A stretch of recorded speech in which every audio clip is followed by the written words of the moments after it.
Arquitectura de von Neumann. La arquitectura de von Neumann es un sistema de organización de computadoras. Es decir, Neumann quiso describir cuáles componentes deben conformar un computador, ¿sí? Bueno, para Neumann, todo computador electrónico debe estar conformado mínimo de estos 5 elementos, que son unidad de control, unidad aritmético-lógica, memoria principal, dispositivos de entrada y salida y buses de datos. Bueno, a continuación entonces veremos eh,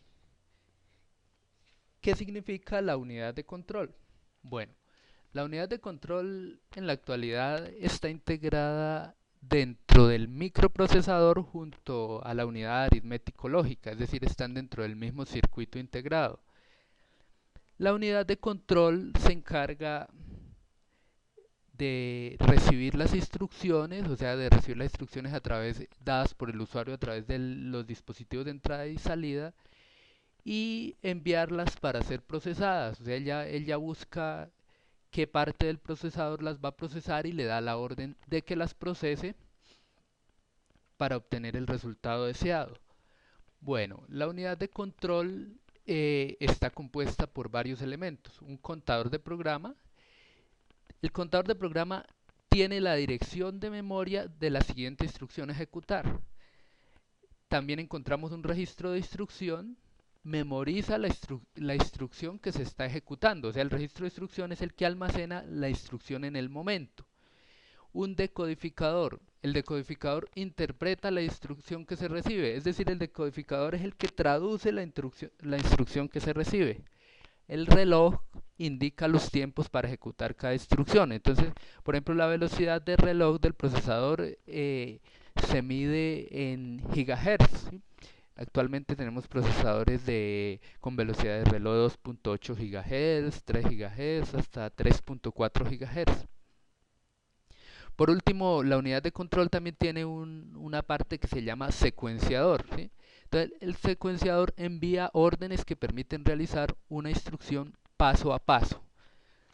Bueno, eso para la unidad de control. Ahora tenemos la unidad aritmético-lógica.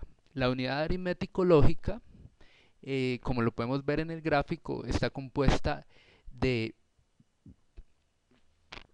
una parte que se denomina precisamente unidad aritmético-lógica, que es la encargada de realizar la operación, ya sea matemática, o sea, por ejemplo, de realizar una suma, de realizar una multiplicación, o ya sea una operación lógica, por ejemplo, decir Juan o Pedro, es decir, poner una condición, esa es una operación lógica. Bueno, también tenemos un estado y un acumulador, ¿sí? El estado es el que nos va mostrando lo que va sucediendo en la operación y el acumulador de las operaciones anteriores. Bueno, la unidad aritmético-lógica tiene distintos diseños, o sea, depende del tipo de computadora. En el caso estamos viendo una imagen de una unidad aritmético-lógica básica, con su ALU, su estado y su acumulador. Bueno, esta es la segunda parte descrita por Neumann en la arquitectura de un computador. Es decir, ya tenemos la unidad de control, ahora tenemos la unidad aritmético-lógica. Bueno, la unidad aritmético-lógica está compuesta de varias partes que las vamos a describir a continuación. Contiene un circuito operacional. Son circuitos que realizan las operaciones que reciben de los registros de entrada, ¿sí? Es decir, la unidad de control le envía esos registros a la unidad aritmético-lógica y el circuito operacional es quien la recibe. Registro de entrada contiene los datos para una operación antes de ser procesados. Es decir, en el registro de entrada se almacenan los datos previamente a ser procesados. Es decir, si tengo una suma 5 más 2, entonces se van almacenar ahí el 5 y el 2 y el signo más, que son los datos antes de ser procesados, y no el resultado como tal. Registro de estado, guarda el estado de la última operación realizada. Si realicé la operación 5 más 2 y eso me dio 7, entonces el registro de estado me va a almacenar ese número 7 que fue el último resultado. Registro acumulador, almacena los resultados de todas las operaciones y las envía a través de los buses. Es decir, después de que el sistema ha hecho la operación, el registro acumulador envía esos resultados obtenidos a través del bus de datos hacia los diferentes periféricos para que la información llegue al usuario. Es decir, por ejemplo, que el usuario la pueda ver en un monitor, pueda ver el resultado de una operación lógica o de una operación matemática o una operación de coma flotante, dependiendo de la complejidad de la operación. Bueno, vamos con la tercera parte. La tercera parte descrita por Newman La tercera parte descrita por Newman es la memoria principal. En un comienzo, Newman consideró que la memoria principal era solo la memoria RAM, pero en los últimos años se han ido desarrollando otros tipos de memoria. Por ejemplo, los procesadores actuales traen mucha memoria caché, una memoria de gran velocidad, es decir, que esos sectores de esas memorias de gran velocidad son usados para mejorar el rendimiento. Allá se van a mostrar los registros, se van a llevar registros hacia esas memorias caché y eso va a ayudar a mejorar el rendimiento.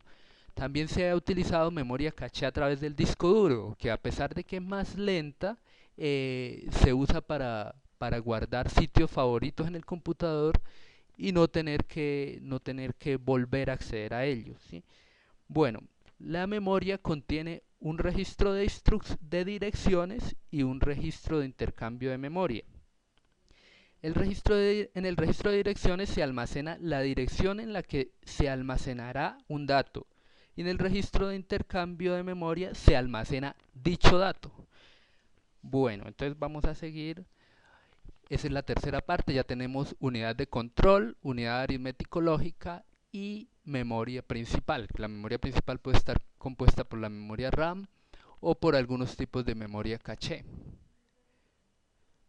Bueno, los siguientes son los buses, muy importantes porque los buses son los que conectan el CPU y reciben, transportan las órdenes y también transportan los resultados obtenidos por la operación del CPU. Bueno, estos buses pueden ser buses de datos, buses de direcciones o buses de control. Los buses de datos se encargan de llevar y traer datos ya sea hacia la memoria o hacia los dispositivos de entrada y de salida. Es decir que, por ejemplo, a través del bus de datos viaja la información que será mostrada en una impresora, que irá, por ejemplo, el sonido que irá a unos parlantes o información que será visualizada en una pantalla. A la vez también a través de los buses de datos viaja la información que se almacenará en la memoria RAM para ejecutar una operación como tal. Digamos, se va a ejecutar una operación matemática, entonces esa información viaja desde la memoria hasta el CPU o desde el CPU hasta la memoria a través de los buses de datos. Los buses de instrucciones o de direcciones transmiten las direcciones de memoria que van a ser usadas desde la unidad central de proceso para poder seleccionar los datos que serán usados. Bueno, eso por parte de los buses de direcciones. Y ahora los buses de control. Los buses de control son los que transportan las órdenes generadas por la CPU para controlar los diversos procesos de la máquina. Bueno, entonces los buses de control son los encargados de llevar esos daticos, esa información que es necesaria para el control como tal de la máquina, es decir, para controlar la configuración y para controlar que la máquina funcione bien. Entonces ya tenemos cuatro partes de la arquitectura de Newman. Tenemos la unidad de control, la unidad aritmético-lógica, la memoria principal y los tres buses, buses de direcciones, buses de control y buses de datos. Bueno, la última parte que vamos a tener son los dispositivos de entrada y de salida.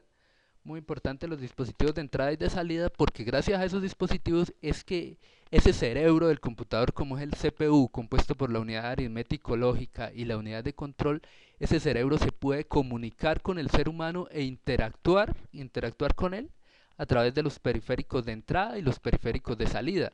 Tenemos el teclado, el teclado a través del que se ingresa texto. Entonces, el hombre, el ser humano, ingresa texto a través de ese teclado y por medio de bits ese texto llega hacia el CPU, el cual lo interpreta en código binario, lo interpreta y le da alguna respuesta a quien ha lanzado la pregunta o ha escrito la información. El ratón es un señalador, ¿sí? Principalmente sirve para seleccionar, para señalar, pero entonces también le va a dar una orden al CPU. El escáner, otro dispositivo de entrada, se encarga de entrar información, de entrar imágenes. Entonces ese escáner nos permite digitalizar imágenes. También serán recibidas y procesadas en el CPU, en la unidad central de procesamiento. Micrófono sirve para ingresar voz. Cámara digital también para ingresar imagen. Y videograbadora sirve para ingresar imagen y voz al mismo tiempo. Bueno, eso en el caso de ingresar datos para que el CPU los procese. Pero también después de que el CPU procese esos datos, necesitamos unos periféricos de salida para que el usuario, para que el humano pueda visualizar la información que fue procesada y pueda sacarle algún rendimiento.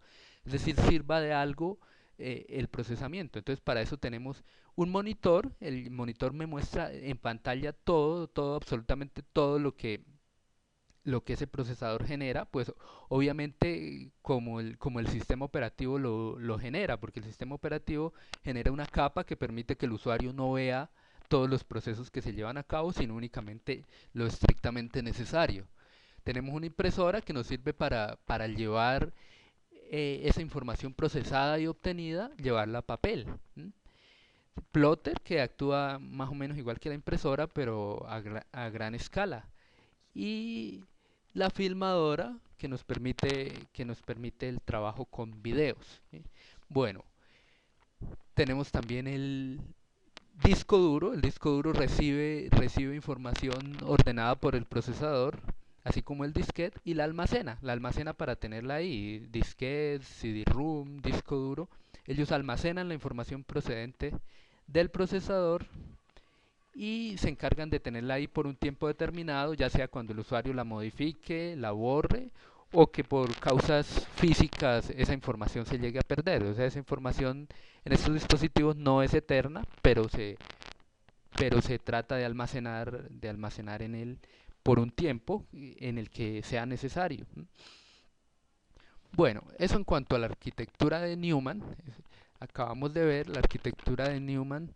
eh, Todo el proceso comienza cuando el computador es encendido, ¿sí? Por último, vamos a ver nuevamente la imagen con el resumen. Tenemos la memoria principal que tiene un área de datos y un área de código. El área de datos de la memoria principal es donde llegan los datos introducidos. Por ejemplo, si va a ser la suma de 5 más 2, entonces esos son los datos que se almacenan ahí.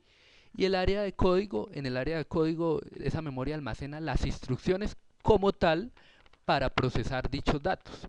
Tenemos dispositivos de entrada y de salida, tenemos unidad de control, unidad aritmético-lógica. Dentro del CPU también tenemos unos registros, ¿sí? Que es donde se almacena el estado de la ejecución en esos registros, lo que se está ejecutando de manera momentánea, ¿sí? Esos registros tienen una dirección. Bueno, eso fue todo en cuanto a la descripción de la arquitectura de Newman, que sigue siendo válida. Fue propuesta hace mucho tiempo, pero sigue siendo válida para la arquitectura de computadores. Es la más usada actualmente por encima de la arquitectura de Harvard.